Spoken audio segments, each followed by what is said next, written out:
अस्सलाम वालेकुम everyone, welcome to क्विंटेसेंस classes.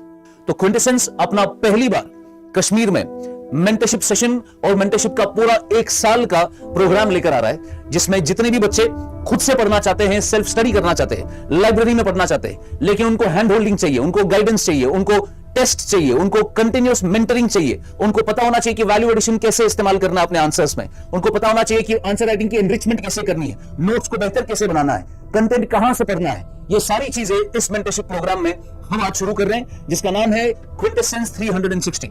ये 360 इस तरीके से बिकॉज इसमें प्रीलिम्स, मेंस और इंटरव्यू तक की स्टेज तक का आपका कंटिन्यूस मेंटरशिप होता रहेगा।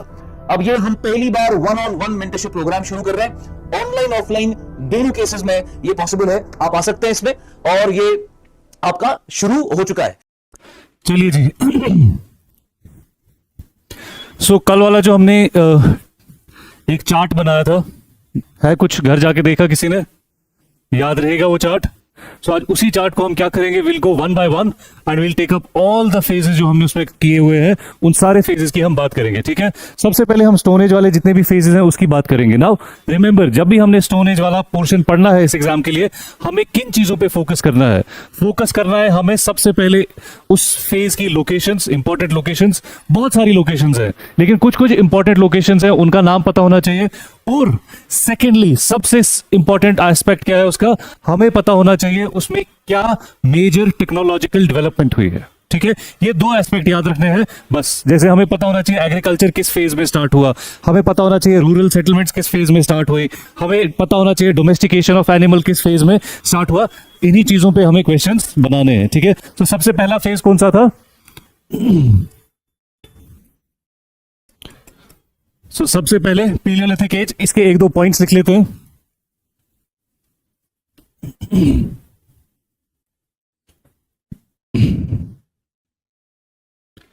Paleolithic age also known as Old Stone Age.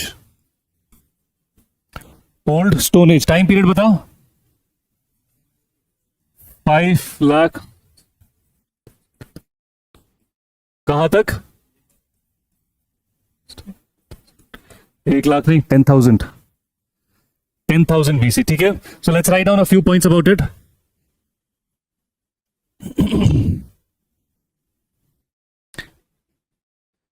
Sites belonging to this phase, sites belonging to this phase, sites belonging to this phase are found across the country, are found across the country, are found across the country, except except the Ganga Yamuna Valley, Ganga Yamuna region लिखना, except the Ganga Yamuna, except the Ganga Yamuna। so जहां पे गंगा यमुना वाला area जो है, जहां पे ये दो मिलते हैं, ये दिल्ली से यूपी का स्टार्टिंग एरिया, उसमें हमें ये नहीं मिलते हैं पेलियोलिथिक साइट्स। बाकी इसके अलावा हमें across the country paleolithic sites जो है मिलते हैं। ठीक है, point number 2,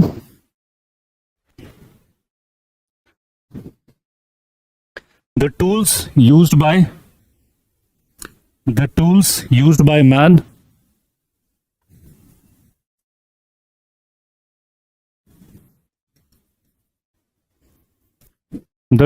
used by man were crude stone tools, crude stone tools, board पे लिखा हुआ है crude stone tools, crude stone tools, full stop। Occupation, काम क्या करता है इंसान इस फेज में? सो let's write down man. Next point, man practised hunting and gathering. जरा आप सारे अपनी अपनी चेयर लेके आगे आ जाओ, थोड़ा सा मैन भी है यहां पे।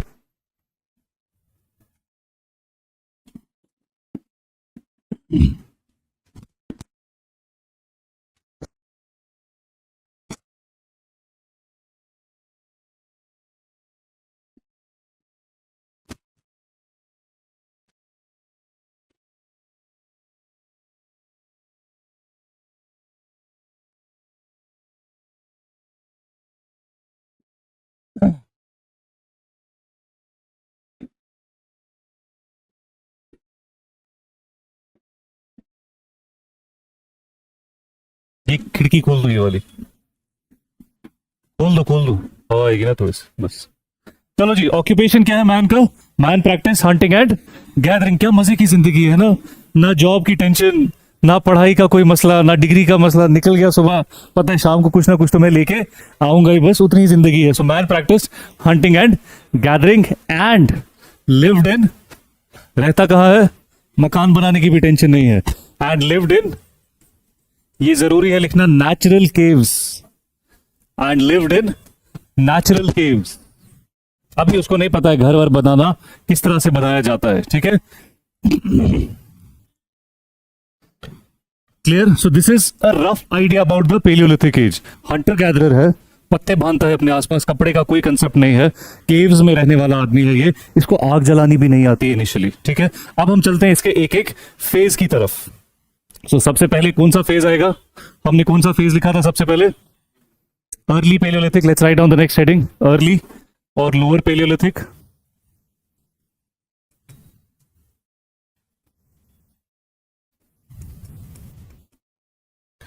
ये वही सारे फेजेस हैं जो कल हमने अपनी लिस्ट में लिखे हुए हैं। हमने इसको कितने फेजेस में डिवाइड किया था? 3 फेजेस, ठीक है? सबसे पुराना, then we have the second phase, then we have the latest paleolithic phase, जहां से हम चलेंगे टुवर्ड्स द नेक्स्ट मेसोलिथिक, ठीक है? अब यहां पे जब भी हम कोई टेक्नोलॉजिकल चेंज देखेंगे, हम एक नया फेज शुरू करते हैं, ठीक है? सो इसके नीचे पॉइंट्स लिखते हैं, अर्ली और lower paleolithic. Point number 1, the tools. वही टूल्स कौन से हैं? रीजन साइट क्या है? The tools used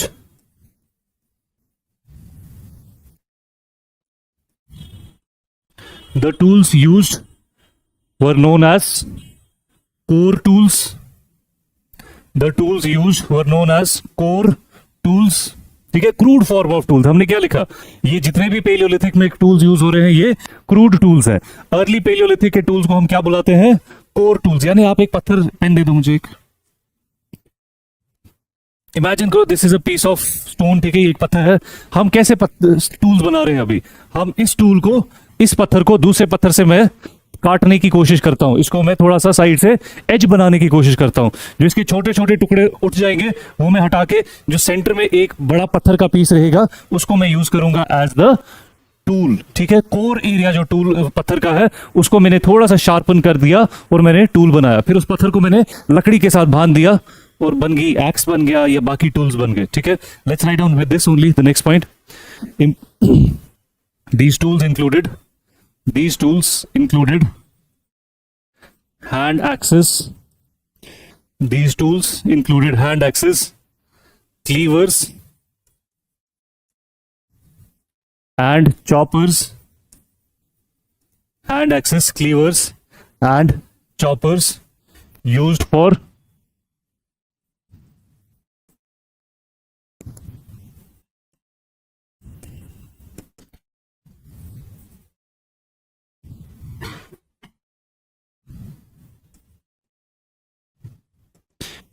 chopping, digging and skinning.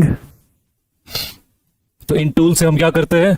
Chopping या डिगिंग या स्किनिंग। आपने हंटिंग करनी है, आपने यही टूल्स यूज करने हैं। आपने गैदरिंग ना, what do we mean by gathering? Hunting तो हो गया, आप एक जानवर को हंट करके मार के ला रहे हो। What do we mean by gathering? आप जंगल से, पेड़ों से फ्रूट तोड़ के लाते हो, जमीन में से निकाल के ट्यूबर्स या रूट्स निकाल के लाते हो जो आप कंज्यूम कर सकते हो, ठीक है? हंटिंग भी है और साथ साथ गैदरिंग भी करते हो, तभी आप डिगिंग के लिए भी टूल्स यूज कर रहे हो। Clear? Let's write down the next point. Skinning, चमड़ा उतारना, skinning. Next point, important sites of this phase include important sites of this phase include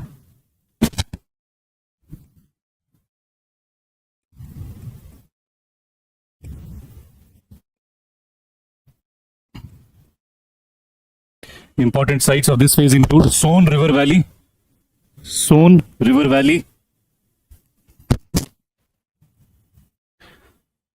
Belan Valley in Mirzapur,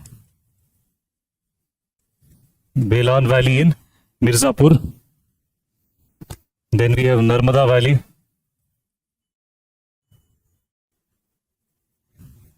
Narmada Valley. Then we have Thar Desert. Thar Desert कहाँ पे है? Rajasthan. Thar Desert, इसको लिख सकते हो Rajasthan. Then we have Bhimbetka. Bhimbetka कहाँ है? Madhya Pradesh. Bhimbetka. And और कहां पे पाया जाता है ये? And Kashmir. Any ideas? Paleolithic site Kashmir में? नियोलिथिक है वो. Any ideas? नियोलिथिक. हाँ, exactly. Pahalgam is a paleolithic site. ठीक है. सो पहलगाम से हमें मिलते हैं. हमें एक्सकवेशन बहुत ज्यादा नहीं हुई है, लेकिन वहां से हमें अब कैसे हम निकालते हैं कि कौन सा साइट किस फेज का है? टूल्स को देख के. ठीक है. हमने कहा जी यहाँ पे कोर टूल्स यूज हो रहे थे. सो जिस एरिया में हमें कोर टूल्स की शक्ल के टूल्स मिलेंगे, हम इतना एनालाइज कर सकते हैं कि भाई ये एरिया लोअर पेलियोलिथिक या अर्ली पेलियोलिथिक साइट हो सकता है. Now when we talk about Kashmir, Kashmir के कुछ एरियाज हैं. ठीक है. आपका बुरजाहमा है, एक गुफक्राल है त्राल में. ये वो एरियाज हैं जो थोड़े बहुत एक्सकवेटेड है, जिसके बारे में हमें पता है ये नियोलिथिक साइट्स हैं. लेकिन अभी भी जितनी एक्सकवेशन होनी चाहिए थी उतनी एक्सकवेशन हुई नहीं है. उसके अलावा हमारे पास ह्यूज नंबर ऑफ साइट्स हैं जो इस पूरे स्टोन एज के अलग अलग फेजेस को बिलोंग करते हैं. Pahalgam is a site, Hariparigom is a site, Bijbehara में सिम्पटन इज अ साइट. इस तरह से कई सारे साइट्स हैं. साउथ में, नॉर्थ में बारामूला, कानिसपुरा वगैरह ये साइट्स हैं. आपने रिसेंटली सुना होगा बुद्धिस्ट पीरियड की एक एक्सकवेशन हो रही है अब नॉर्थ कश्मीर में. जैनपुरा है उस जगह का नाम. वहां पे छोटे छोटे टीले हैं जिसमें आप एक्सकवेशन करके शायद स्तूपास निकल सकते हैं. रिसेंटली आर्कियोलॉजिकल डिपार्टमेंट ने वहां पे एक्सकवेशन करना शुरू किया, लेकिन वो बाद का टाइम है, वो स्टोन एज पीरियड का नहीं है. We have a huge treasure of ancient sites and locations. हमारे पास खासकर ये जो बेल्ट है त्राल और शोपियन वाला, इस बेल्ट में बहुत ज्यादा हिडन साइट्स है जो आज भी अभी भी एक्सकवेट नहीं हुए हैं. ठीक है.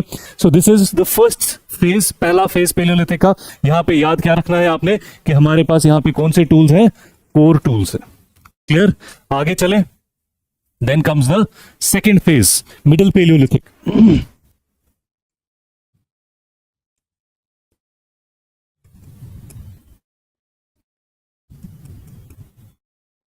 Middle paleolithic. ठीक है. अब टूल्स हम यहाँ पे क्या यूज कर रहे हैं, हमने चेंज क्या किया यहाँ पे.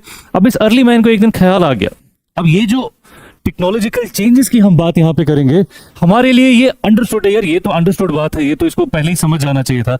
लेकिन at this stage of human development ये चेंज लाने में भी कई सालों का टाइम लग जाता है. अब ये अर्ली मैन ने यही पेन दे दो वापस से.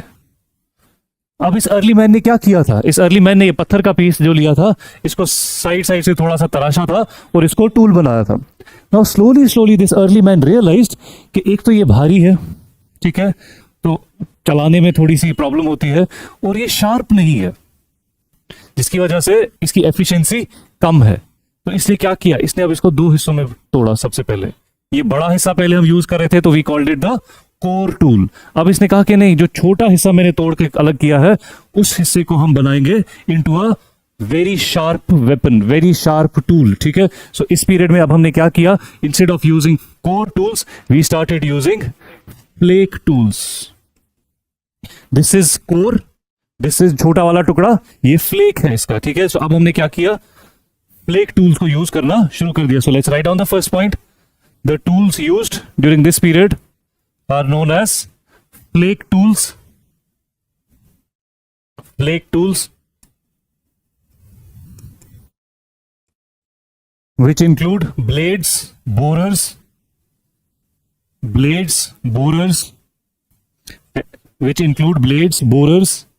etc.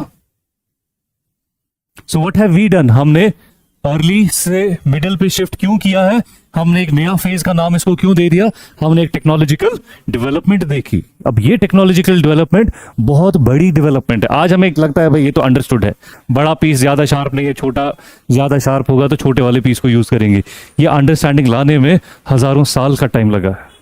ठीक है. तो हमने शिफ्ट क्यों किया, बिकॉज अब हमें नए तरह के टूल्स नजर आने लगे. काम वही है, हंटिंग, गैदरिंग, वो डिगिंग वो ही करना है, लेकिन टूल्स को अब हमने थोड़ा सा बेहतर कर दिया है. Let's write down the next point.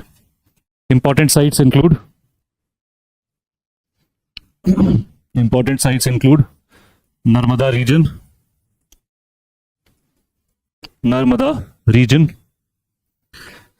and region south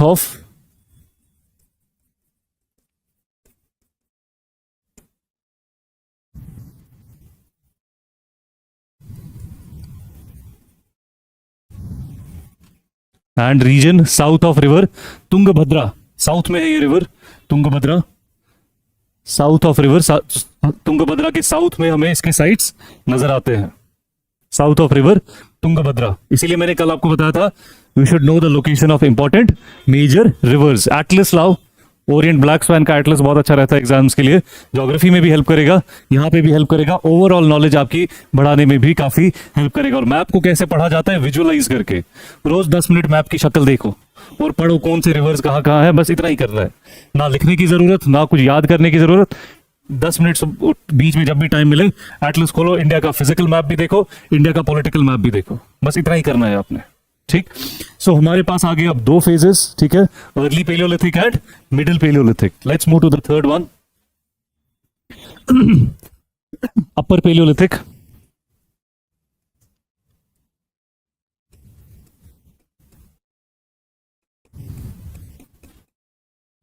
upper paleolithic, अब यहां पे काफी डेवलपमेंट हमें नजर आती है। ये वाला फेज जो है इसमें हमें काफी डेवलपमेंट्स नजर आने वाली है। सो हम पहले वहीं से शुरू करते हैं जहां सारे लिखे थे। Let's write on the first point, the tools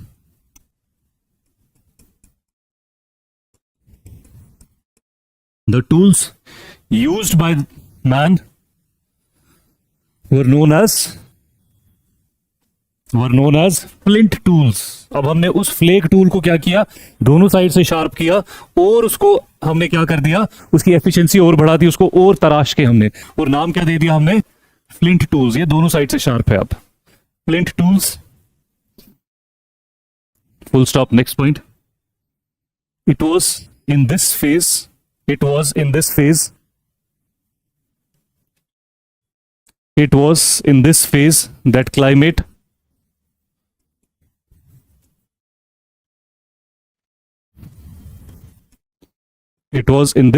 that climate became warmer.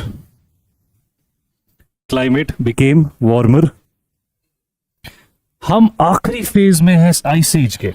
एक जियोलॉजिकली जब हम डेवलपमेंट देखते हैं अर्थ की एज अ प्लैनेट, उसमें हमें काफी सारे फेजेस नजर आते हैं। फिर एक फेज नजर आता है हमें जियोलॉजिकली अर्थ की डेवलपमेंट का, जिसमें हम कहते हैं कि पूरे प्लैनेट पे आइस कवर है, ठीक है, वो आइस कवर खत्म हो रहा है, ठीक है। ये वो लास्ट फेज है जिसमें हमें कुछ इफेक्ट नजर आ रहा था, पेलियोलिथिक फेज लास्ट फेज है जिसमें हमें उस आइस एज का कुछ इफेक्ट नजर आ रहा था। वो भी अब आहिस्ता आहिस्ता यहाँ आते आते खत्म हो रहा है। और क्लाइमेट जो है बाकी 2 फेजेस की कंपैरिजन में, अर्लियर 2 फेजेस की कंपैरिजन में थोड़ा सा यहाँ पे वार्मर है क्लाइमेट।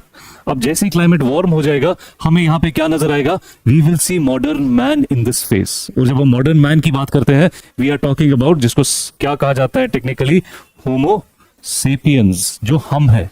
अब आप बोलोगे क्या इससे पहले इंसान नहीं था? इससे पहले भी इंसान था। हम एंथ्रोपोलॉजिकली इसको डिवाइड करते हैं on the basis of body structure, ठीक है। हमें मिलते हैं होमो सेपियंस, इससे पहले मिलते हैं हमें होमो इरेक्टस मिलता है, निएंडरथल मैन मिलता है। ये सब इंसान की फॉर्म्स हैं।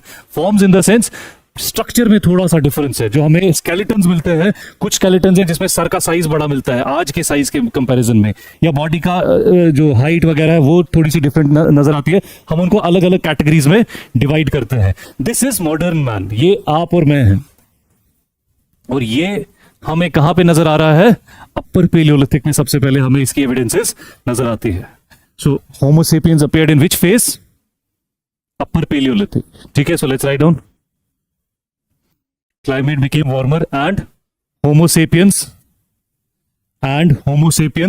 appeared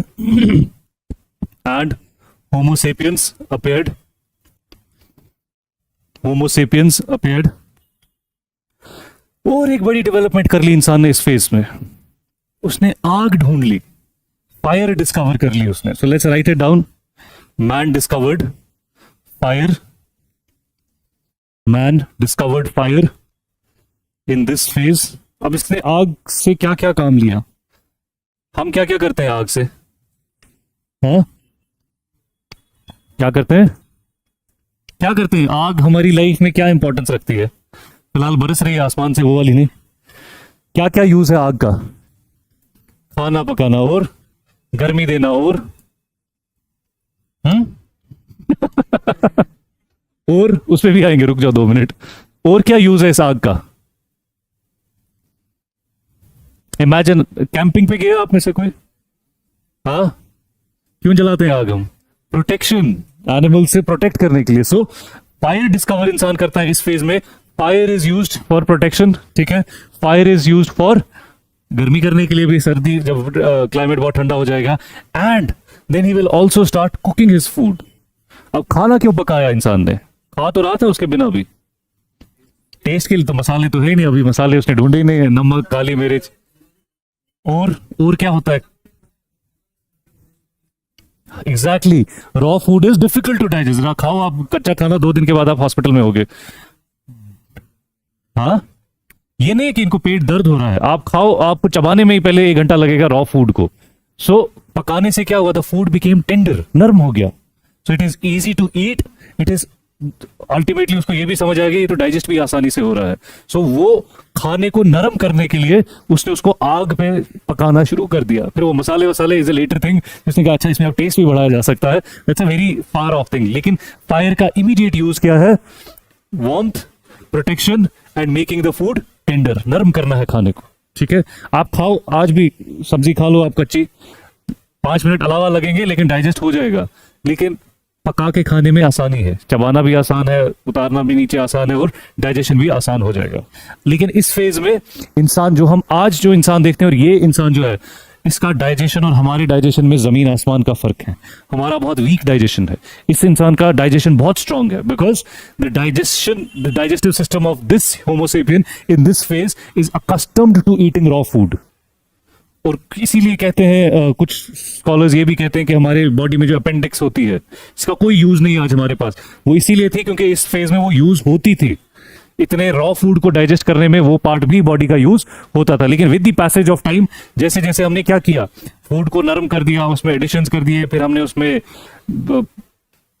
चीजें मिलानी शुरू कर दी, फिर उसकी क्वालिटी खराब कर दी, तो हमारा डाइजेशन भी उसी के साथ वेंटिलेटर पे चला गया। क्या कह रहे थे आप?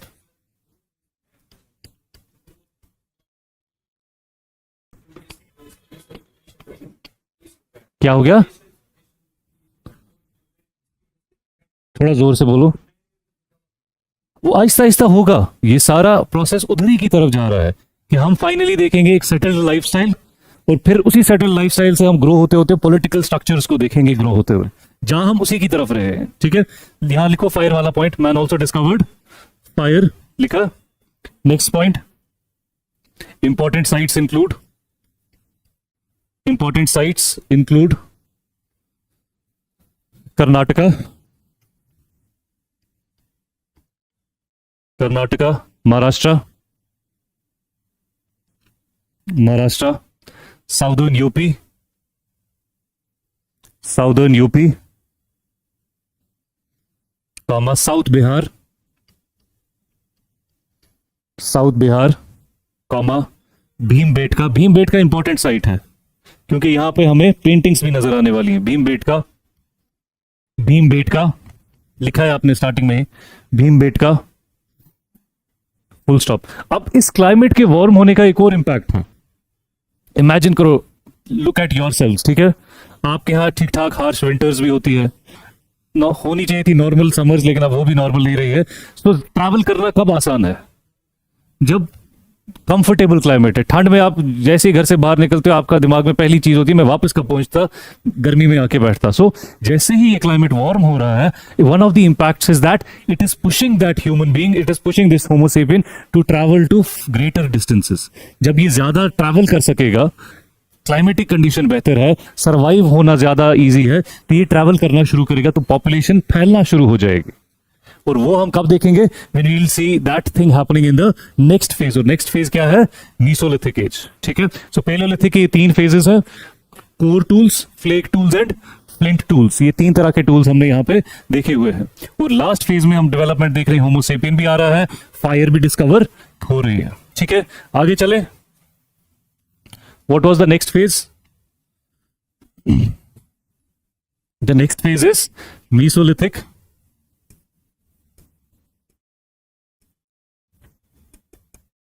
Also known as stone as.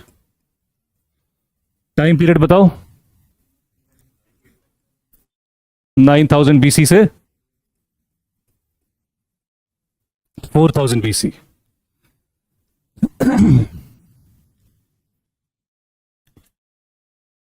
चलो जी, point number 1, this is an intermediate phase.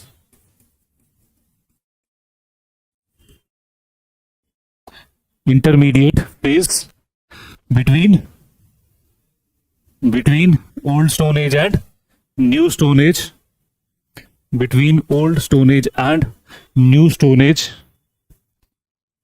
old stone age and new stone age। उसका मतलब क्या है? इंटरमीडिएट फेज में होता क्या है?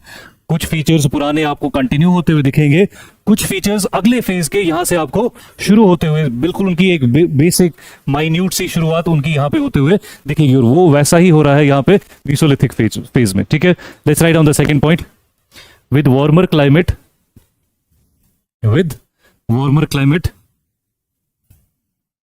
movement of man became easier. With warmer climate, movement of man became easier over longer distances.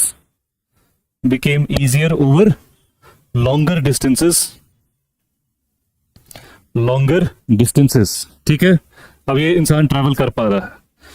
अब आ जाते हैं टेक्नोलॉजी पे। तो टेक्नोलॉजी में हम क्या देखेंगे? Let's write down the tools used. ये नाम से ही आपको समझ आ जाएगा टूल में हमने क्या किया है। The tools used were known as microlith. Lith का मतलब स्टोन, माइक्रो का मतलब स्मॉल। हम कोशिश क्या कर रहे हैं कि ये जो पत्थर के टूल्स हम बना रहे हैं, इसका साइज जितना कम कर सके, इसका वजन जितना कम कर सके, उतनी एफिशिएंसी इसकी बढ़ेगी, उतना ये चलाने में आसान हो जाएगा। सिंपल है ना, आप एक भारी हथौड़ा उठाओ, वो 2 हाथ से आपको चलाना पड़ेगा। एक छोटा 1 किलो वाला उठाओ, वो आप चला सकते हो बिल्कुल easily. So what have we done over here? We have decreased the size of that stone piece. उसको और शार्प करके, उसका साइज और वजन कम करके हम टूल्स बना रहे हैं, एंड उन टूल्स को हम क्या कह रहे हैं? We call them microliths. ठीक है, अब ये माइक्रोलिथ यहां से हमें नजर आएगा काफी सारे फेजेस में as the most significant technology of tools. Clear? So core tools, flake tools, flint tools, अब माइक्रोलिथ्स। चलो नेक्स्ट पॉइंट। काम क्या करता है ये? इसकी प्रमोशन हो गई है अब। सो लेट्स राइट डाउन। हाँ लिखेंगे ना, वो भी लिखेंगे। मैन प्रैक्टिस्ड, प्रमोशन होगी, वो सेलिब्रेट करेंगे। Man practised hunting, gathering, man practised hunting, gathering, and also fishing,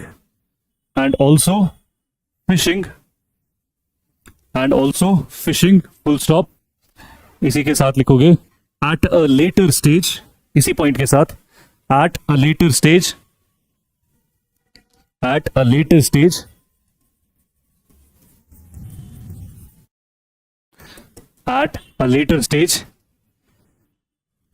he also started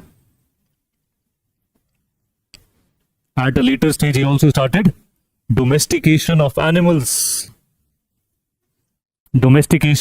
animals. At a later stage he also started domestication of animals. Promotion हो गई इसकी। पहले हंटर गैदरर था, अब साथ में ये डोमेस्टिकेशन, ये जानवर भी पालना शुरू करेगा। ये फाउंडेशन, ये बुनियाद तैयार कर रहा है किस चीज की? That he has to someday move towards agriculture. ठीक है, जो हम अगले वाले फेज में देखने वाले, और वहां पे यही डोमेस्टिकेटेड एनिमल सप्लीमेंट करेंगे इसके एग्रीकल्चर को। सो आहिस्ता आहिस्ता हम step by step towards modern practices की तरफ आ रहे हैं। अभी तक सिर्फ हंटिंग गैदरिंग कर रहा है, अब ये हंटिंग गैदरिंग फिशिंग साथ में डोमेस्टिकेशन भी। अब ये जानवर टेम करना इसने सीख लिया, जानवर को पालना इसने सीख लिया है। Let's write down the next point.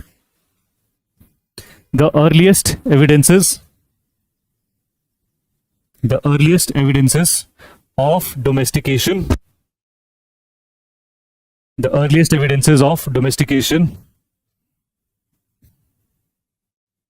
are found in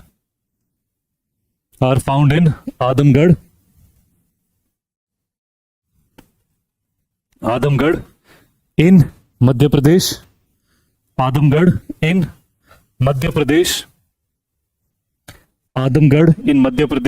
and बगोर and Bagor in Rajasthan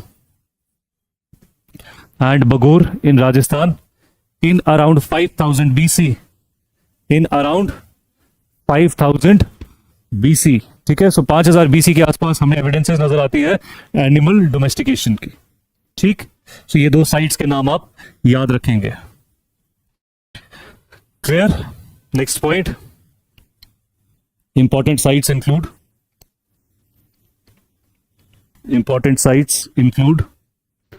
Rajasthan. Important sites include Rajasthan, UP,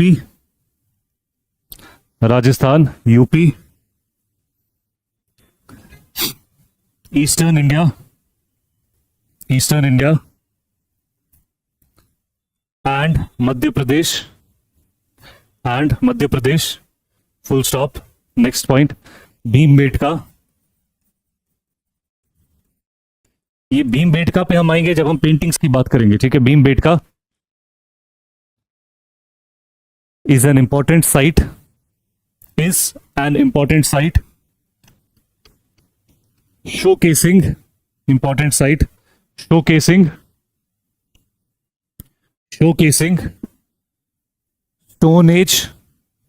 showcasing Stone Age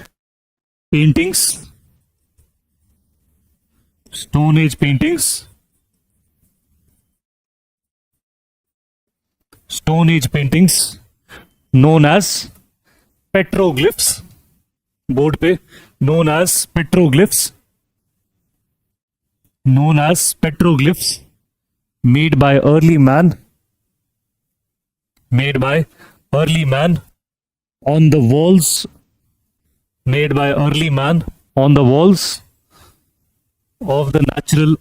of natural caves.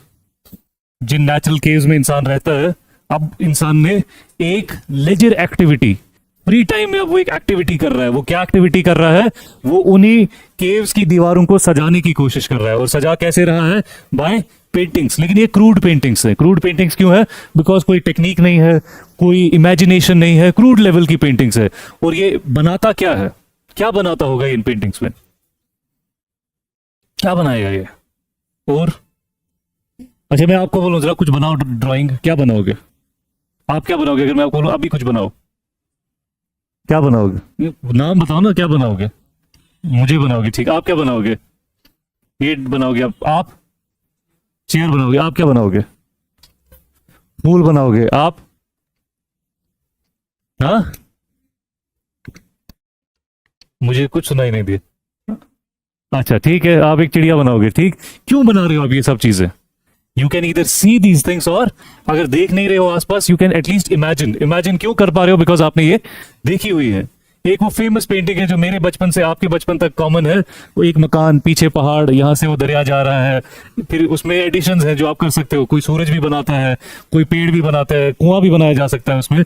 सो ये सारी चीजें हैं जो उसमें. क्यों हम बना रहे हैं? Because we can imagine something like this. ठीक है, ये क्या इमेजिन कर पाएगा? ये वही इमेजिन कर पाएगा जो ये देख रहा है. और ये क्या देखता है अपनी लाइफ में? ये एनिमल्स देखता है. ठीक है, ये हंटिंग देखता है ना. ये सारे लोग हंटिंग कर रहे हैं, ये हंटिंग देखता है.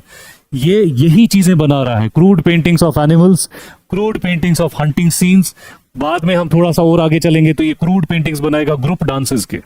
ये क्रूड पेंटिंग्स हैं जो सीधा दीवार पे स्क्रैच करके बनाई जा रही है यूजिंग नेचुरल कलर्स. पत्तों के कलर, पत्थर से निकाला हुआ कलर, उनको यूज कर. इन पेंटिंग्स को क्या कहा जाता है?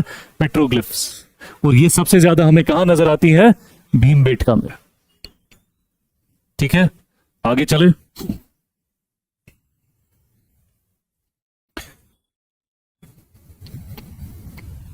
ये सेंटेंस दिखाओ, क्या लिखा? नहीं, मुझे आ जाएगा. मीट वैली में दो. ठीक है,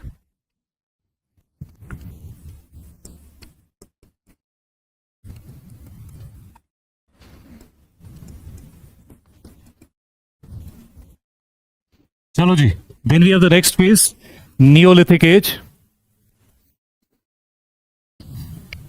नियोलिथिक एज, इसका टाइम बताओ. 5,000 से 1,800. Again, something that I told you yesterday, these are all approximate dates. अब नियोलिथिक एज की सबसे बड़ी बात क्या है? दिस इज द फेज जहां पे इंसान ने एक बहुत बड़ा शिफ्ट किया अपने ऑक्यूपेशन में, और वो शिफ्ट क्या था? From being an Hunter gatherer, अब उसने हंटिंग गैदरिंग छोड़ के एग्रीकल्चर अडॉप्ट करना शुरू कर दिया। ठीक है, एग्रीकल्चर अडॉप्ट करने से क्या होगा? इमेजिन करो आप एक एग्रीकल्चरिस्ट, एक फार्मर हो, आपकी लाइफ कैसे चलेगी? इजी डिफिकल्ट नहीं, मतलब क्या एक्टिविटीज होंगी आपकी लाइफ में? फार्मिंग करोगे, ठीक है, और आपकी डे टू डे लाइफ में सबसे इंपॉर्टेंट क्या काम होगा? खाने के लिए इधर उधर नहीं भटकना है। अब आपने क्या करना है? आप एक जगह बैठे हो, आप रोज अपने खेत पे जा रहे हो। आज की बात कर रहा हूं, इसकी बात नहीं, आज की बात। आप रोज अपने खेत पे जाओगे, कभी पानी दोगे, कभी कुछ करोगे, मतलब you are at one place looking after your crops, है ना? इससे क्या हो रहा है? एग्रीकल्चर से वो इंसान जो अभी तक एक नोमैडिक लाइफ जीता था, वो अब मूव करेगा from living a nomadic life, अब वो जाएगा टुवर्ड्स सेटल्ड लाइफ। क्यों? ये तो पॉसिबल नहीं, यहां बीज बोया और आप निकल गए। आपने यहां बीज बोया, you have to tend to that crop, तब जाके आप वो फसल यूज कर सकते हो। और आप क्या इंश्योर कर रहे हो? इस एग्रीकल्चर से आप अपनी लाइफ में क्या इंश्योर कर रहे हो? हंटिंग गैदरिंग में सबसे बड़ी प्रॉब्लम क्या थी? हाँ, रोज निकलना है, रोज आपने जाना है हंटिंग गैदरिंग, या 2 दिन में एक बार तो जाना ही जाना है, हंटिंग गैदरिंग करके आना है। यहां पे एग्रीकल्चर से क्या हो रहा है? एग्रीकल्चर से आप क्या कर रहे हो? फूड सिक्योरिटी इंश्योर कर रहे हो। आपको पता है, अब मैंने एग्रीकल्चर सीख लिया, ये बीज बोया, ये पौधा निकलेगा, तो ultimately the fruit of this plant I am going to consume. ये आप इंश्योर कर रहे हो अपने लिए फूड सिक्योरिटी। जब आपने अपने लिए फूड सिक्योरिटी इंश्योर, आप इसके साथ ऐसा नहीं कि हंटिंग गैदरिंग बिल्कुल छोड़ दी, now you are an agriculturist, plus उसके साथ साथ आप हंटिंग एंड गैदरिंग भी करते हो, इसको सप्लीमेंट करने के लिए। जैसे आज हम बोलते हैं ना, एग्रीकल्चर को साथ में क्या करना चाहिए? अलाइड एक्टिविटीज के सप्लीमेंट करना चाहिए। आप एक एग्री फार्मर हो तो आपको एक गाय भी रखनी चाहिए, तो आपको दूध भी मिल जाएगा। आपको मुर्गियां भी पालनी चाहिए, ताकि आपकी डाइवर्स एक्टिविटीज हैं, लेकिन सारी जुड़ी हुई हैं किसके साथ? एग्रीकल्चर के साथ। आपने फसल उगाई, घास दे दोगे गाय को खाने के लिए, गाय का गोबर आपके एग्रीकल्चर में फर्टिलाइजर। सो ये जुड़ी हुई एक्टिविटीज हैं। यहां पे इंसान अब एग्रीकल्चरिस्ट बनेगा और नोमैडिक लाइफस्टाइल से एक सेटल्ड लाइफस्टाइल जीना शुरू करेगा, which is a significant change इंसान की डेवलपमेंट में। इंसान की डेवलपमेंट में ये एग्रीकल्चरिस्ट बनना एक बहुत बड़ी डेवलपमेंट है, क्योंकि जब वो सेटल हो गया एक जगह, जब आप बहुत सारे लोग एक जगह रहने लगे, then you would end up having a rural society, a rural settlement. अच्छा, इससे पहले क्या था? आप हंटर गैदरर थे। सो किस तरह की लोकेशंस आप प्रेफर करते रहने के लिए? किस तरह की लोकेशंस? मैं मॉडर्न एग्जांपल देता हूं। मैं एक दुकानदार हूं, तो मेरी दुकान कहां होनी चाहिए? जहां लोगों का आना जाना ज्यादा है, कि जंगल में होनी चाहिए? जहां फुटफॉल, शहर के बीचों बीच सबसे प्राइम लोकेशन होनी चाहिए मेरी। मैं फार्मर हूं, तो मुझे कहां रहना चाहिए? लाल चौक में, या कहीं ऐसी जगह जहां जमीन अवेलेबल होगी? नेचुरल है, कॉमन सेंस है, जहां जमीन अवेलेबल होगी। मैं हंटर गैदरर हूं, तो मेरे लिए प्रेफर्ड आइडियल लोकेशन कौन सी होगी? जहां जानवर मिलेंगे मुझे। वो कौन सी जगह हो सकती है? ओपन फील्ड्स में मिलेंगे? शहर में शहर तो है ही नहीं, कहां मिलेंगे? जंगलों में। ठीक है, साथ में मुझे चाहिए स्टोन टूल्स, तो I would prefer a place where I can have animals for hunting and I can gather a lot of food, and a place जहां पे पत्थरों की अवेलेबिलिटी ज्यादा होगी। So I would prefer a location पानी के नजदीक, दरिया के किनारे पत्थर मिलेंगे वहां पे, पहाड़ के दहाने पे जहां पे पत्थर मिलेंगे मुझे, जंगलों के नजदीक जहां पे मैं हंटिंग गैदरिंग कर सकता हूं। But as I move towards agriculture, मैं किस तरह की लोकेशंस प्रेफर करूंगा? I would prefer plain areas, जहां पे जमीन मिले मुझे, वहां पे मैं एग्रीकल्चर कर सकूं। और इन जगहों पे फिर आपके नेचुरल केव्स तो नहीं मिलेंगी, फिर रहोगे किसमें? कहां रहोगे फिर? फिर आप बनाओगे नहीं मैन मेड केव्स, आगे चल के बनेंगी, फिर आप बनाओगे मिट्टी के घर। सो हमें मिलेंगे सबसे पहले क्रूड मड हाउसेस। अब केव तो नहीं है, लेकिन इतना आपको अकल आ गया कि आप मिट्टी से दीवारें खड़ी करके उस पे वो पत्ते वत्ते लगा के आप अपने लिए एक मिट्टी का क्रूड शक्ल का घर बना सकते हो। और जब ये बहुत सारे घर बनना शुरू हो जाएंगे, you would have crude rural settlements. तो हमारे पास पहली विलेज कम्युनिटीज हमको ग्रो होती हुई नजर आएंगी। बुनियाद कहां है? एग्रीकल्चर। तो लिखेंगे 2-4 सत्र, चलो लिख लेते हैं। Man started practicing, point number 1, man started practicing cultivation of plants. Man started practicing cultivation of plants. Cultivation of plants and domestication of animals. Cultivation of plants and domestication of animals. अब hunting gathering उसकी secondary occupation है, primary occupation उसका agriculture है। ठीक है, next point. Next point, from being a nomad, from being a nomad he started living a settled life,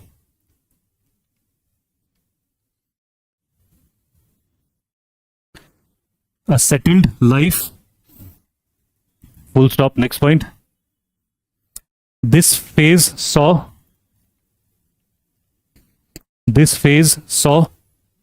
the development of crude village life, crude village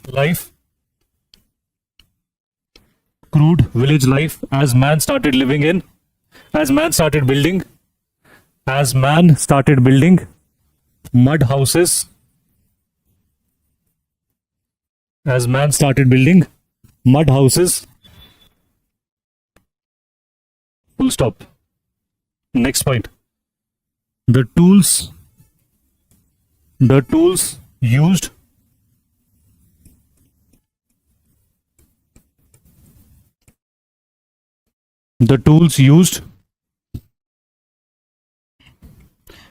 in this phase are known as ground stone tools. Ground stone tools are known as ground stone tools, full stop, next point. The earliest evidence, ये point important है, इस पे question बनता है जो हम लिखने वाले हैं। The earliest evidence of this phase, the earliest evidence of this phase, bracket में लिखोगे Neolithic settlement, Neolithic settlement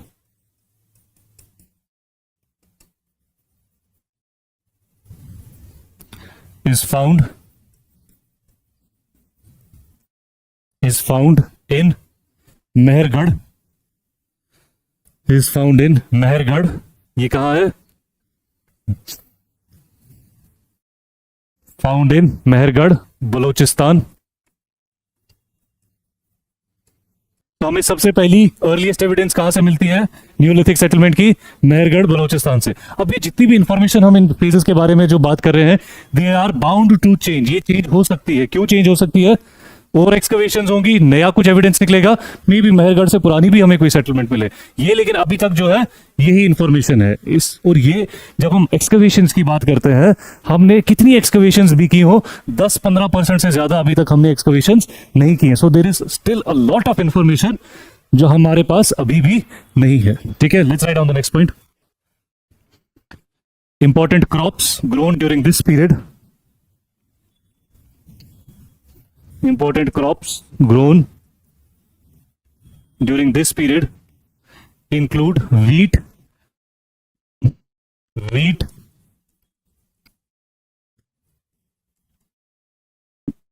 barley, plums and dates,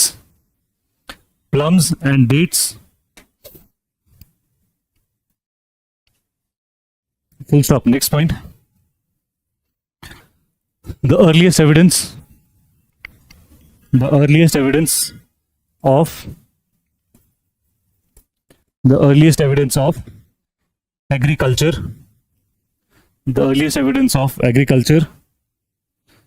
is found in Belan Valley,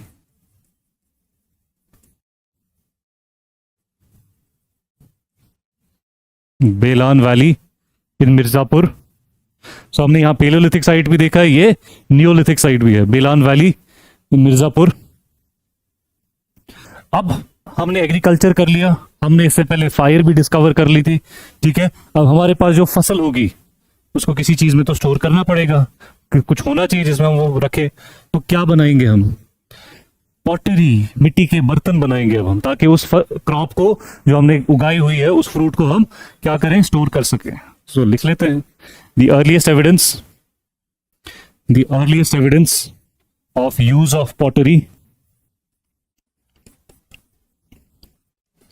the earliest evidence of use of pottery is found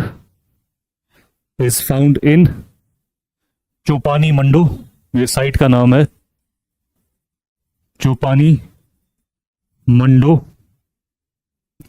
is found in Chopani Mando, full stop. So ये अब याद रखना, हम जब pottery की बात करते हैं, when we talk about pottery, हम अलग अलग फेजेस में अलग अलग स्टाइल्स दिखते हैं हमें पॉटरी के। और पॉटरी को हम नाम कैसे देते हैं? पॉटरी को हम नाम देते हैं उसके कलर पे, ठीक है। सो लाल रंग के बर्तन बना रहे हैं तो that would be red ware pottery. उस पे अगर हम थोड़ा सा काला रंग ऊपर से एक पोर्शन पे करें, that would be black on red ware, ठीक है। या थोड़ा सा डार्कर शेड की बना रहे हैं तो that would be black pottery. Grey colour की है तो ग्रे वेयर पॉटरी है, वो कलर के हिसाब से हम उस पॉटरी को देखते हैं। यहां पे भी हम क्या देख रहे हैं, क्रूड पॉटरी बन रही है अभी, और ये पॉटरी हम यूज करेंगे because now we have something that we need to store, ठीक है। Let's write on the next point. Important sites include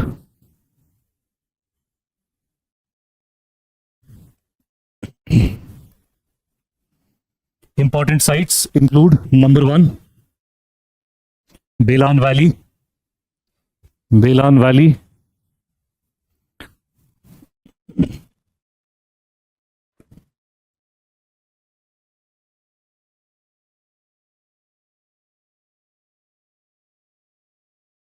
बेलान valley, comma Koldihwa, Koldihwa, महागरा,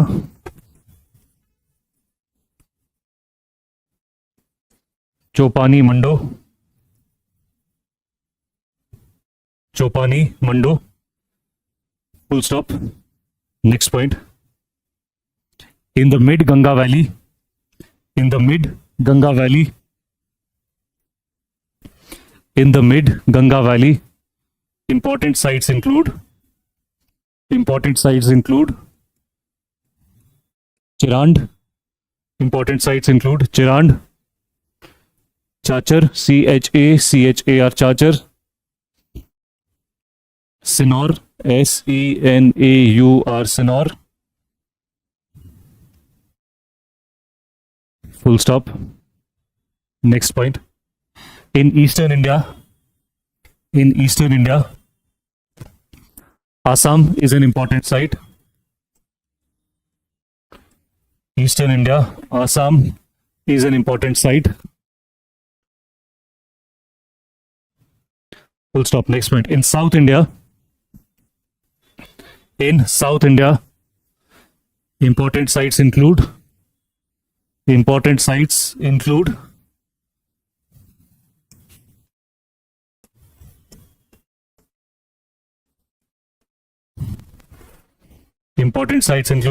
Nagarjun Konda, Brahmagiri,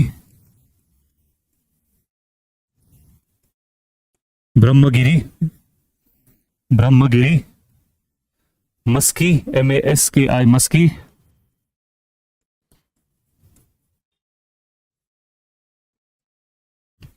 Maski, then we have Pikli Hall, then we have Halur, HALLUR, Halur, and last में संगनाकल्लू,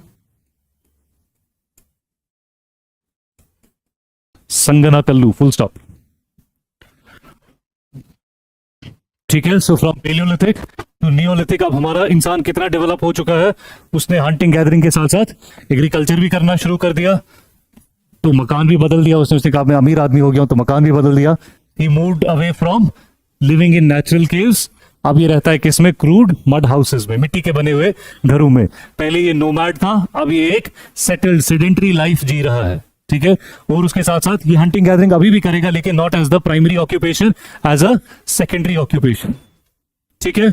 these are the phases of pure stone age. इसके बाद अगला phase जो हमारा आएगा, वहां पे हम एक और टेक्नोलॉजिकल डेवलपमेंट देखने वाले हैं। और वो टेक्नोलॉजिकल डेवलपमेंट क्या है? अब हम पत्थर के साथ साथ कॉपर के टूल्स बनाएंगे। So we will move towards another phase, the next phase, that is the Chalcolithic as.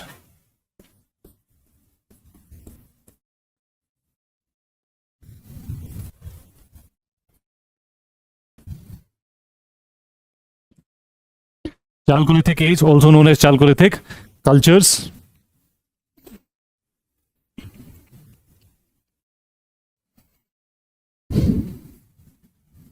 इसको हम एक और नाम क्या देते हैं? Stone copper age time period.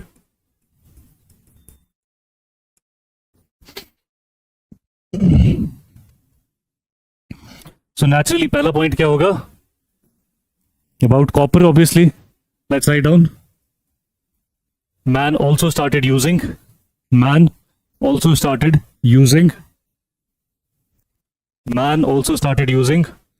copper tools. Man also started using copper tools along with stone tools. Copper tools along with stone tools. Along with stone tools. अब पत्थर तो हर जगह मिलेंगे, नॉर्थ हो, साउथ, ईस्ट, वेस्ट हो, हर जगह मिलेंगे। अब क्योंकि कॉपर आपने यूज करना है, तो आपकी सेटलमेंट्स कहां पे होंगी? लॉजिकल जवाब होगा इसका, जहां कॉपर मिलेगा, जहां पे कॉपर की रिसोर्सेज है। इसीलिए हमें ये चाल्कोलिथिक फेज के जितने भी साइट्स नजर आते हैं, ये हमें कहां पे नजर आते हैं? ये हमें नजर आते हैं राजस्थान, मध्य प्रदेश और महाराष्ट्र। ये जो बेल्ट है, इस बेल्ट में हमें ये नजर आते हैं। क्यों इस बेल्ट में नजर आते हैं? बिकॉज कॉपर यहीं पे मिलता है। तो जहां आप कॉपर यूज कर रहे हो, तो you have to be there only, ठीक है। So let's write down the next point.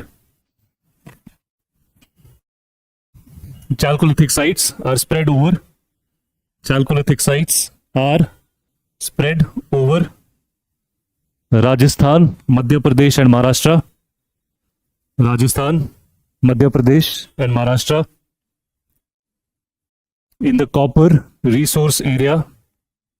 In the copper resource area. In the copper resource area. Full stop. Next point, काम क्या करता है इंसान इस फेज में? क्या नौकरी लगी है इंसान की? एग्रीकल्चर कर रहा है ना। सो let's right it down. Man practised agriculture and, अभी एक और चीज करने लगा उसके साथ, and cattle rearing. Agriculture and cattle rearing. Domestication of animal और कैटल रेयरिंग में क्या फर्क है? और डोमेस्टिकेशन है, मेरे पास पेट है, वो पेट का काम क्या है? बस है, वो एग्जिस्ट करता है, दैट इज इट। वो मेरे साथ रहता है, बस वो मेरा डोमेस्टिकेटेड एनिमल है। कैटल रेयरिंग का मतलब है जहां मैं वो जानवर पाल रहा हूं, गोट, शीप वगैरह ये पाल रहा हूं, ताकि मुझे उनमें से कुछ मिले, कुछ प्रोडक्ट मिले, कुछ बेनिफिट मिले। फिर वो दूध हो, वो उसका मटन हो, या कुछ भी हो, मैं उस किसी पर्पस के लिए उसको कर रख रहा हूं, और in large numbers. Domesticated animal एक भी हो सकता है, डॉग एक पेट आपने रख लिया, that is a domesticated animal. यहां पे कैटल रेयरिंग में क्या है? आप बहुत सारे गोट, शीप ये पाल रहे हो ताकि कुछ आपको इसमें से बेनिफिट मिल सके। सो कहीं ना कहीं आप you are using this activity to supplement your agriculture, ठीक है। Let's write on the next point. developments took place in agriculture. Developments took place in agriculture. Like, अब इंसान ने एग्रीकल्चर में थोड़ा थोड़ा डेवलप करना सीख लिया, like crop rotation,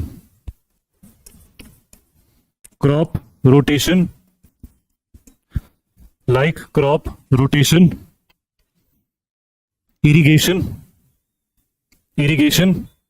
crop rotation, irrigation, which was practiced in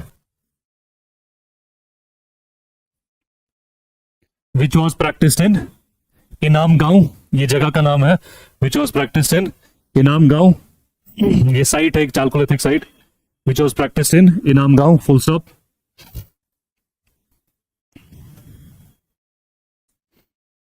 अच्छा, अब हम एक ऐसे स्टेज में हैं जहां पे आप एग्रीकल्चर कर रहे हो, जहां पे आपके पास रूरल सेटलमेंट्स हैं, ठीक है। और जब हमने एक्सकवेशंस करना शुरू किया, हमें यहां से काफी सारी और एविडेंसेस भी मिलती हैं। Now go back to your places, ठीक है, अपने अपने मोहल्ले, अपने अपने गांव, जहां से भी आप आते हो वहां पे जाओ, ठीक है। वहां सड़क बनानी है, कौन बनाएगा? हाँ, गवर्नमेंट बनाएगी, कोई गवर्नमेंट का डिपार्टमेंट। आपके गांव से दरिया गुजरता है, उसका बंड बनाना है, कौन बनाएगा? सरकारी डिपार्टमेंट। कि आप लोग बनाओगे कि मैं आ गया जी, मैं जुट हूं आपके गांव का, मैं बोलूंगा चलो जी आज से हमने इसका बंड बनाना है, आओगे आप बनाने? आप बोलोगे क्यों, हम क्यों दिन जाया करें, अपना गवर्नमेंट करेगी जिसका काम है ये, ठीक है। सो ये क्या दिखाता है? अगर आपके गांव में बंड है, सड़क बनी है, जंगला लगा है, फेंसिंग हुई है, ये चीजें क्या दिखाती हैं? That there is some kind of a government over here. वो पंचायत हो, वो म्युनिसिपैलिटी हो, वो कोई डिपार्टमेंट हो, anything, there is some kind of government, ठीक है। आपकी लड़ाई हो गई हमसाये के साथ, ठीक है, कहां जाओगे आप? कहा? वो फेल हो गया, फिर भी लड़ाई नहीं सॉल्व हुई, कहां जाओ? हाथापाई पे बात आ गई, पुलिस स्टेशन जाओगे, या आप कहोगे कि नहीं पुलिस में कौन जाएगा, सरपंच को बुलाओगे आपके भाई हमारा फैसला करो। वो भी फेल हो गया, लड़ाई, उधर मारपीट हो गई, फिर पुलिस, फिर कोर्ट, फिर जेल। किसके डिपार्टमेंट है ये? गवर्नमेंट के डिपार्टमेंट है। तो गवर्नमेंट का काम क्या है? गवर्नमेंट का सबसे, अगर आपको एक वर्ड में गवर्नमेंट के काम को एक्सप्लेन करना हो, वो क्या है? एक पॉलिटिकल स्कॉलर ने कहा है, जो एजेंसी रिसोर्स डिस्ट्रीब्यूशन कंट्रोल करती है वो गवर्नमेंट है। रिसोर्सेज आपस में, आप में किस तरह से बांट रहे हैं, ये गवर्नमेंट डिसाइड करेगी, ठीक है। गवर्नमेंट का काम क्या है? यही आसपास जो हमें नजर आता है। So may be 100 years down the line हम आपके गांव की एक्सकवेशन करें, वहां से हमें एक बंड मिलेगा, सड़क मिलेगी, एक कम्युनिटी सेंटर बना हुआ मिलेगा, हम कहेंगे कोई गवर्नमेंट एजेंसी थी जो ये बनाया करती थी। Similarly when we excavate Chalcolithic sites, यहां पे भी हमें कुछ ऐसी चीजें नजर आती हैं जो हमें बताती है कि हो सकता है there are high chances that there was some kind of government, some kind of administrative setup. वो क्या था, कौन चलाता था, कैसा था, we have no idea about it. लेकिन क्योंकि हमने एक्सकवेशंस करके एम्बैंकमेंट्स निकाली हैं, दीवार है, गांव की फोर्टिफिकेशन हुई है, उसकी एविडेंसेस हमें मिलती है, तो हम ये कंक्लूड कर सकते हैं कि शायद यहां पे किसी तरह का कोई एडमिनिस्ट्रेटिव स्ट्रक्चर होता। तो लिखिए ये पॉइंट, एक्सकवेशंस हैव रिवील्ड, हाँ नहीं, मतलब this is N analysis. Excavations में से, एक्सकवेशंस में हमें एम्बैंकमेंट्स मिली हैं, बंड जो जिसको कहते हैं। एक्सकवेशंस में हमें गांव की फोर्टिफिकेशन मिली है। एम्बैंकमेंट्स में हमें ग्रेनरीज मिली है, जहां पे पूरे गांव का ग्रेन लाके स्टोर किया जाता है। ये वही करेगा जिसके पास पूरे गांव पे कंट्रोल होगा। So excavations have revealed, excavations have revealed fortifications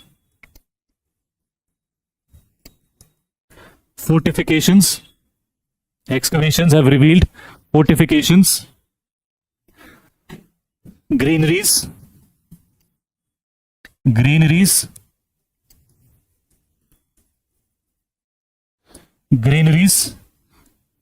embankments, which suggest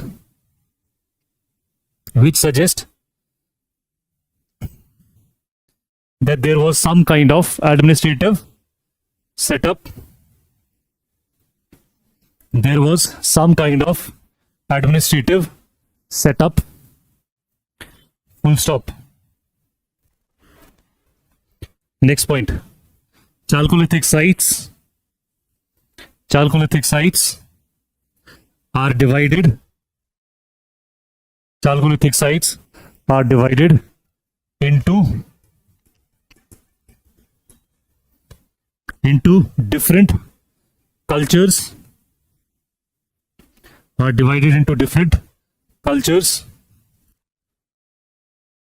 As they shared common features.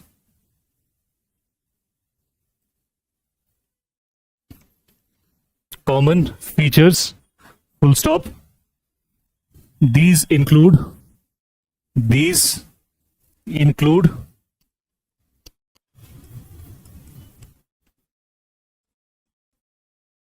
these include number 1 ahar culture. These include ahar culture, also known as banas culture, also known as banas culture, which includes sites like Mewad,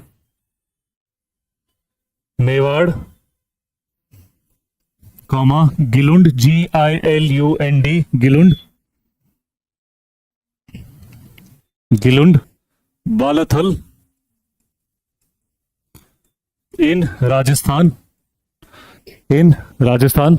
सो हमने क्या देखा यहाँ पे, Chalcolithic sites को हम अलग अलग groups में डिवाइड करते हैं. ग्रुप्स में क्यों डिवाइड करते हैं? बिकॉज उन साइट्स में हमें एक कॉमन कल्चरल ट्रेट, एक कॉमन फीचर नजर आता है. ठीक है, उसको हम फिर अलग अलग ग्रुपिंग्स में डिवाइड करते हैं. पहला ग्रुप हमने देखा आहार, ऑल्सो नोन एज बनस. Second point number 2 Kayatha culture. Kayatha culture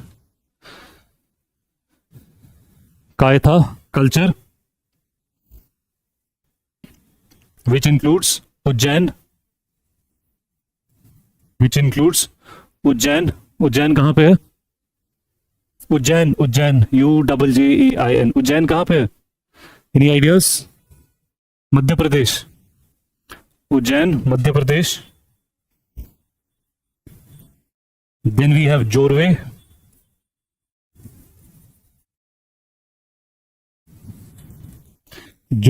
Culture.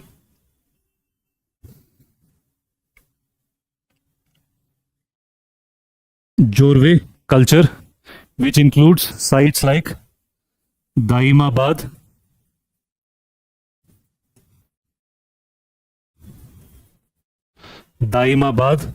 Inam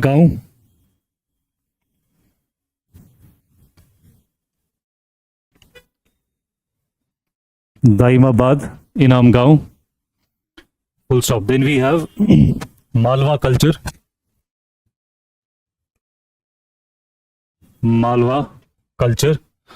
Which includes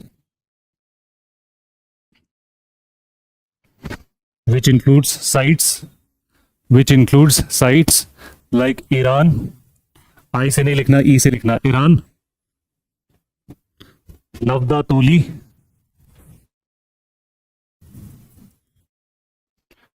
full stop.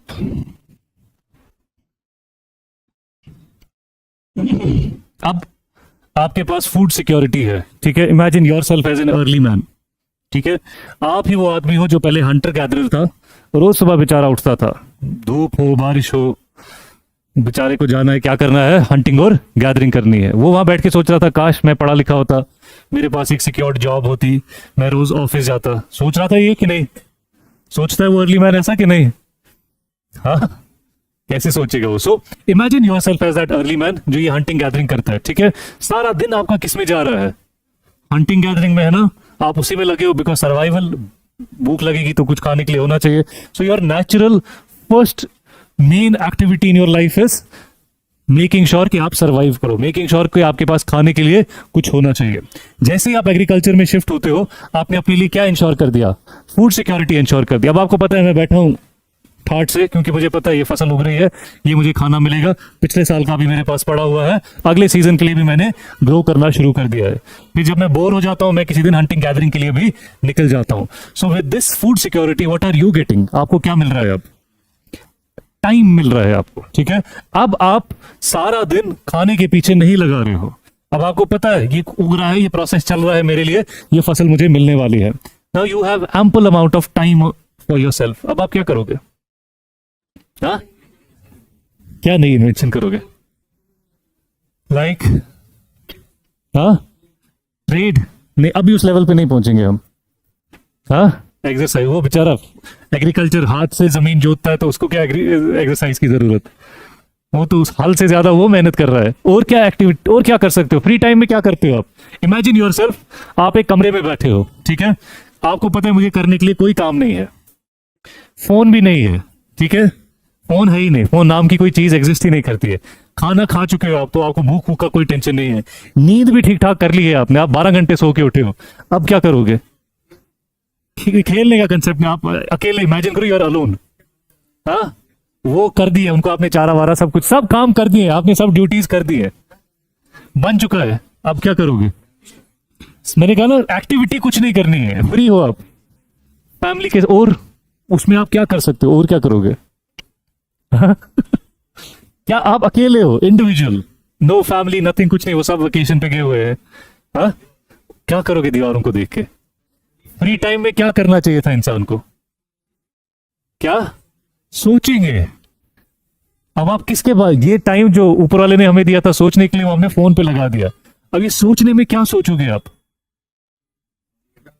हाँ, आगे क्या करना चाहिए? और आप बताओ क्या सोचोगे आप? ये अर्ली मैन हो जो अकेला बैठा है कमरे में, क्या सोचोगे आप? नहीं नहीं, सोचना है, आप कुछ सोच रहे हो, क्या सोचोगे आप? ठीक, आप क्या सोचोगे? ठीक, आप बताओ जरा क्या सोचोगे? आप क्या सोचोगे? हाँ, ये कुछ सही सोच रहा है कि मैं आया, मैं हूं कौन, मैं क्या, मतलब ये क्या, what is this about my existence, आप क्या सोचोगे? ठीक, और ये सोच लिया अपने बारे में, हो गया, और क्या सोच सकते हो? ठीक, देखो अब आप उस लेवल पे क्यों नहीं जा पा रहे हो कि वो अर्ली मैन क्या सोच रहा था, बिकॉज जो ये अर्ली मैन ने सोचना है जिन चीजों के बारे में, आपको ऑलरेडी उन चीजों के बारे में सारे सवालों के जवाब मिल चुके हैं। कुछ आपका रिलीजन दे रहा है, कुछ आपकी साइंस दे रही है, कुछ एजुकेशन दे रही है। ये early man, when he has this time up his sleeve, अब इसने फूड सिक्योरिटी कर ली है, now he thinks about his existence, कि है क्या, व्हाट इज दिस सिस्टम, मैं हूं, मेरे जैसे और लोग घूम रहे हैं, हम हैं कौन, हम आए कहां से? And then he thinks about जो भी नेचुरल फिनोमिनन उसको दिखता है कि ये क्या है, रोज रोशनी हो जाती है, फिर अंधेरा होता है, फिर गर्मी होती है, फिर पानी बरसने लगता है, ये कौन चला रहा है, ये कौन कंट्रोल कर रहा है? Now if I ask you these things, अगर मैं आप लोगों को पूछूं ये बारिश कौन कंट्रोल कर रहा है, ये बारिश कहां से आ रही है, आप क्या बोलोगे? आप बोलोगे वाटर साइकिल, मैं कहूंगा वो कौन चला रहा है, कौन है वो सुपर नेचुरल पावर? आपने जवाब दे दिया, क्यों जवाब दिया? बिकॉज आपको आपके रिलीजन ने ये बोला है, ठीक है, आपने ये वाटर साइकिल बोला क्योंकि आपको साइंस ने वो जवाब दिया हुआ है। इस के पास ना ये साइंस है ना रिलीजन है जो इसको ये जवाब दे सके। This is the time when this early man starts moving towards having some religious belief. और ये रिलीजियस बिलीफ का कंसेप्ट, ये रिलीजियस बिलीफ इसका क्या है? ये जो भी सुपर नेचुरल फिनोमिनास देख रहा है, ये नेचुरल फिनोमिनास देख रहा है, इनको ये एक सुपर पावर का सुपर पावर इमेजिन करने लगेगा। सो इसके लिए बारिश भी एक सुपर पावर है, इसके लिए धूप भी एक सुपर पावर है, अंधेरा भी एक सुपर पावर है। और यहां से हम देखते हैं एक crude form of religious belief system यहां से नजर आता है हमको। और ये हमने कहां से निकाला है? Again on the basis of excavations. अच्छा, दूसरा सवाल, अब कोई मर गया, ठीक है, क्या करना है उसकी डेड बॉडी के साथ? अभी अभी कैसे दफन करना है? वो प्रोसेस क्या, कौन बताता है आपको? इसको पहले नहलाओ, फिर इसको ये करो, फिर इसको ये करो। हाँ, रिलीजन बता रहा है आपको। फिर कौन बताता है आपको इसकी खबर इस डायरेक्शन में होनी चाहिए, इस डायरेक्शन में नहीं होनी चाहिए? आपका रिलीजन बता रहा है ना। यानी if I see a common pattern in a number of graves, यानी ये कोई एक पैटर्न है जो ये किसी बिलीफ सिस्टम पे बेस्ड है। और एग्जैक्टली यही चीज हम क्या देख रहे हैं इस चाल्कोलिथिक पीरियड में। हमें यहाँ पे बरियल ग्राउंड्स में बरियल प्रैक्टिसेस जो है इनकी, और जो एक्सकवेशंस हमें मिलती हैं यहाँ पे, उसकी बेसिस पे हमें समझ आता है कि किसी तरह का रिलीजियस बिलीफ जो है यहाँ पे एग्जिस्ट करता है। So let's write down the last point. खोल लो वापस copy.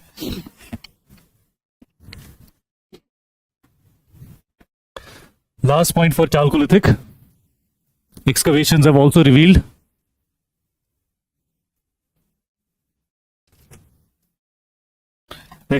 have also revealed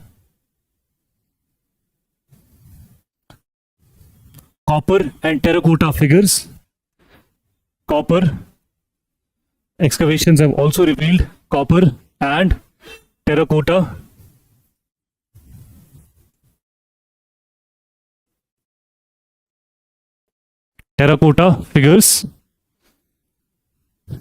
figures and objects.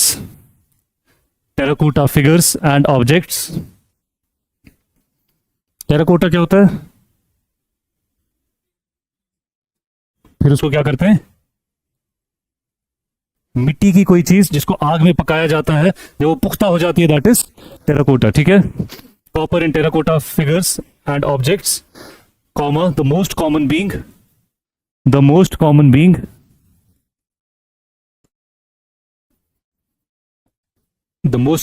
the figure of mother goddess,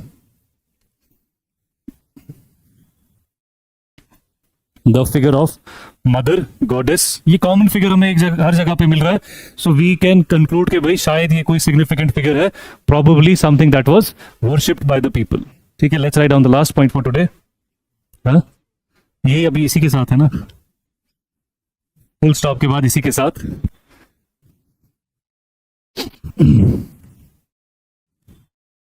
they buried their dead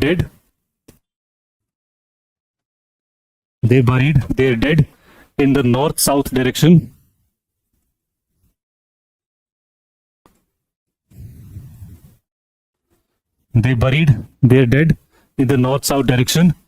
and also practiced pit burial,